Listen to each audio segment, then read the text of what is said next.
আজকের ভিডিওতে আমরা শিখব এমএস এক্সেলের সবচেয়ে বেশি ব্যবহৃত এবং সবচেয়ে কমন সাম ফর্মুলা। সাম ফর্মুলা আমরা সাধারণত যোগ করার ক্ষেত্রে ব্যবহার করে থাকি।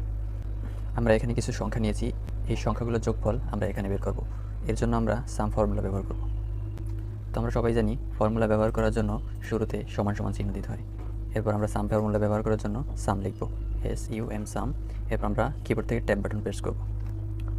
এরপর আমরা আমাদের সংখ্যাগুলো সিলেক্ট করে দেব। এরপর কিবোর্ড থেকে এন্টার বাটন প্রেস করব।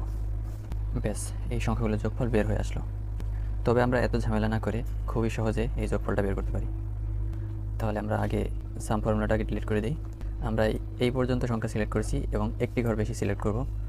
এবার আমাদের কিবোর্ড থেকে আল্ট এবং সমান সমান বাটন একসাথে প্রেস করব। আপনাদের বোঝার সুবিধাতে আরেকবার দেখাচ্ছি। এখানে ধরুন আমরা সবগুলো সংখ্যা সিলেক্ট করব, একটি ঘর অথবা দুইটি ঘর সিলেক্ট করব। যদি একটি ঘর সিলেক্ট করি তাহলে এখানে যোগফলটা বের হয়ে আসবে। দুইটি ঘর সিলেক্ট করলে এই নিচের সর্বশেষ ঘরে যোগফল বের হয়ে আসবে। তারপর আমরা কিবোর্ড থেকে আল্ট এবং সমান সমান বাটন একসাথে প্রেস করব। দেখুন কত সহজ।